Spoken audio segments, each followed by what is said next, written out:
बॉलीवुड संगीतकार और गायक हर दिल अजीज बप्पी दा का निधन हो गया। बप्पी दा दुनिया छोड़कर चले गए।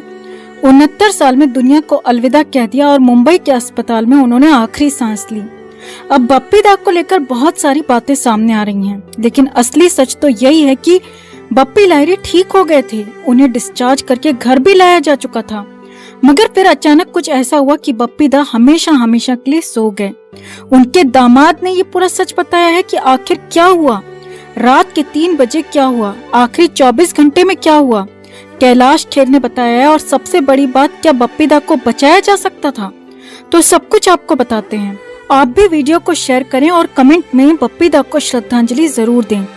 तो बप्पी लाहिरी किसी पहचान के मोहताज नहीं है। सबसे बड़ी बात, हर पीढ़ी ने उन्हें पसंद किया, चाहे वो 80 और 90 का दशक हो या फिर 2000 के बाद का दशक। हर जगह बप्पी दा ने लोगों के दिलों पर राज किया और एक से एक गाने कंपोज किए, तो कई शानदार और यादगार गाने गाए भी। उनके कई गाने तो अभी भी लोगों की जुबान पर चढ़े रहते हैं। ऐसे हर दिल अजीज बप्पी दा दुनिया छोड़कर चले गए। Bappi Lahiri obstructive sleep apnoea नाम की बीमारी से पीड़ित थे और करीब साल भर से उनका इलाज चल रहा था, लेकिन पिछले 2 महीने में उनकी दिक्कत बढ़ गई थी और करीब 1 महीने से तो वो अस्पताल में भर्ती थे। अब आगे बढ़ने से पहले, पूरी बात बताने से पहले, पूरा सच आपके सामने रखने से पहले थोड़ा सा आपको इस बीमारी ऑब्स्ट्रक्टिव स्लीप एपनिया के बारे में बताते हैं। तो इस बीमारी को शॉर्ट फॉर्म में OSA भी कहते हैं, और ये बीमारी होने पर मरीज को रात में खर्राटे ज्यादा आने लगते हैं और इसी दौरान अचानक से सांस भी बंद हो जाती है, और सांस बंद होने से मरीज की नींद भी टूट जाती है। अब सांस बंद होने का समय 1 सेकंड से लेकर 1 मिनट का हो सकता है, और ये एक बार ही नहीं बल्कि एक ही रात में करीब 80 से 100 बार हो सकता है। जी हाँ, OSA होने पर एक रात में करीब 100 बार सांस रुक सकती है, और हर बार ये 1 मिनट तक के लिए हो सकता है।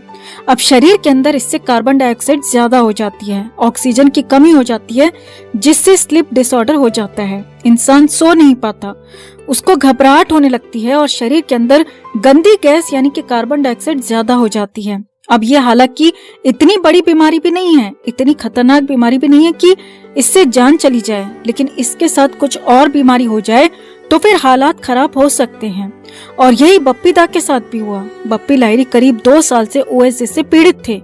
उन्हें लगातार समस्या बढ़ रही थी। पिछले साल उन्हें कोविड भी हुआ था और वो ठीक भी हो गए थे।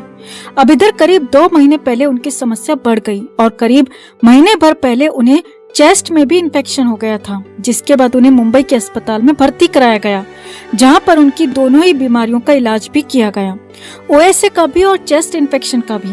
अब आगे देखिए आखिरी 24 घंटे में क्या हुआ। तो करीब महीने भर अस्पताल में रहने के बाद सोमवार को बप्पी दा को डिस्चार्ज कर दिया गया था। अब डिस्चार्ज होने का मतलब ही है कि मरीज ठीक हो चुका है और घर पर बाकी का इलाज होगा, घर पर ही सब कुछ होगा, और बप्पी दा भी ठीक हो चुके थे। सोमवार दोपहर के बाद शाम तक घर भी पहुंच गए थे। अब सोमवार को बप्पी दा ठीक रहे, सोमवार की रात भी ठीक रहे, मंगलवार के दिन भी बप्पी दा पूरी तरह से ठीक थे, लेकिन मंगलवार की रात में अचानक उनकी तबीयत बिगड़ गई, तबीयत खराब हो गई। रात के करीब 3 बजे डॉक्टर को फोन किया और डॉक्टर को घर पर बुलाया गया। डॉक्टर ने तुरंत ही अस्पताल लेकर चलने को कहा और मंगल और बुध की दरमियानी रात को बप्पी दा को अस्पताल पहुंचाया गया। रात में खूब कोशिश हुई, इलाज हुआ, मगर उन्हें बचाया नहीं जा सका, और कुछ ही घंटों बाद बुधवार की सुबह उनके निधन की घोषणा कर दी गई। खबर आ गई। मशहूर सिंगर कैलाश खेर को बप्पी दा अपना दामाद कहते थे, और उनके दामाद कैलाश खेर ने ही बताया कि बप्पी लाहिरी की हालत पिछले 6-7 महीनों में ज्यादा बिगड़ गई थी, लेकिन पिछले 1 महीने में हालात बेहद खराब थे। उन्होंने बातचीत करना भी बंद कर दिया था। कैलाश खेर ने कहा, लेकिन जब सोमवार को उन्हें वापस घर लाया गया तो हमें उम्मीद थी कि अब सब कुछ ठीक हो जाएगा, क्योंकि बप्पी दा ठीक लग रहे थे। अस्पताल में डॉक्टर्स का कहना था कि वो ठीक हैं और बहुत जल्द रिकवर भी कर लेंगे, लेकिन अचानक 24 घंटे में उनकी जिंदगी ने पलटी खा ली। कैलाश खेर ने बताया कि हमें नहीं पता कि डॉक्टर्स ने उन्हें डिस्चार्ज क्यों किया। जब वो ठीक नहीं थे तो उन्हें डिस्चार्ज नहीं करना चाहिए था, क्योंकि अस्पताल से घर आने के 24 घंटे के अंदर ही वो चल बसे। 24 घंटे भी वो घर पर नहीं चल पाए। हालांकि कैलाश खेर ने सीधे तो कुछ नहीं कहा, सीधे तो सवाल नहीं उठाए, मगर इशारों में साफ साफ सवाल खड़े कर दिए कि डॉक्टर्स की तरफ से लापरवाही हुई है, क्योंकि OSA की बीमारी इतनी बड़ी, इतनी भयानक नहीं है कि इससे किसी की जिंदगी खत्म हो जाए, और पिछले करीब 1 साल से उनको ये दिक्कत थी, लेकिन इस बार डॉक्टर्स उन्हें संभाल नहीं पाए। गलत अनुमान लगा दिया और वही गलती बप्पी दा पर, बप्पी दा के चाहने वालों पर भारी पड़ गई। और इसका साफ मतलब है कि बप्पी लाहिरी को बचाया जा सकता था, वो बच सकते थे। जी हाँ, ये बड़ी बात कह रहे हैं हम कि उन्हें बचाया जा सकता था, मगर ऐसा हो नहीं पाया और उन्होंने दुनिया छोड़ दी। खैर, लेकिन अब ऐसा कुछ भी नहीं हो सकता। बप्पी दा चले गए हैं और ये बदल नहीं सकता। सिर्फ उनकी यादें, उनके गाने, उनका संगीत हमारे साथ है। तो आपका इन 24 घंटों को लेकर क्या कहना है? क्या बप्पी दा को बचाया जा सकता था? आप भी अपनी राय कमेंट में जरूर रखें और वीडियो को शेयर कर बप्पी दा को अपनी श्रद्धांजलि जरूर दें। दोस्तों, जैसा कि आप सब जानते हैं कि स्वर कोकिला लता मंगेशकर के जाने के बाद बड़े बड़े राजनेताओं से लेकर अभिनेताओं ने, क्रिकेटर्स ने उन्हें श्रद्धांजलि दी, उनके अंतिम संस्कार पर पहुंचे, सोशल मीडिया पर उन्हें लेकर भावुक पोस्ट किए। वहीं लोगों के मन में एक सवाल बार बार उठ रहा है कि जिस रेखा के लिए लता मंगेशकर ने कई ब्लॉकबस्टर सॉन्ग्स गाए, जो रेखा लता मंगेशकर की इतनी बड़ी फैन रही हैं, जो रेखा लता दीदी को इतना सम्मान देती थी कि उन्हें देखते ही उनके पांव छू लेती थी, आखिर वो रेखा उनके अंतिम संस्कार पर क्यों नहीं पहुंची? इतना ही नहीं, सोशल मीडिया के थ्रू भी उन्होंने कुछ नहीं कहा, उनका कहीं कोई अता पता नहीं है। तो लोग ऐसे में सवाल उठा रहे हैं कि आखिर रेखा लता दीदी के निधन पर चुप क्यों है और कहाँ है?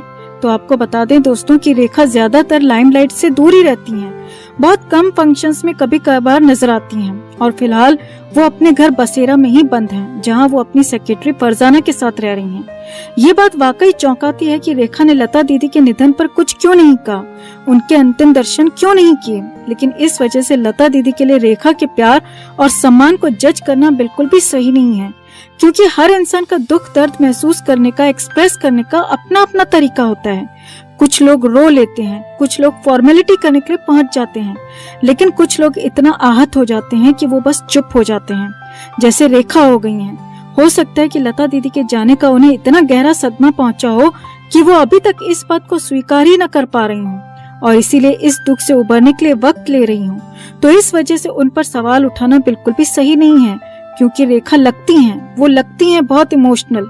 तो हमारा मानना तो यही है कि ऐसा नहीं हो सकता कि उन्हें लता दीदी के जाने से कोई फर्क ना पड़ा हो, जैसा कि लोग कह रहे हैं, बल्कि हमें ऐसा लग रहा है कि उनके जाने से उन्हें बहुत गहरा सदमा पहुंचा है। तो इन दोनों ही सूरतों में इंसान चुप रहता है, लेकिन हमें यही लग रहा है कि रेखा सदमे की वजह से चुप है। क्या आपको भी ऐसा ही लग रहा है दोस्तों? कमेंट में आप भी अपनी बात, अपनी राय जरूर रखें और वीडियो को लाइक और शेयर कर अपना प्यार और सपोर्ट भी जरूर दिखाएं।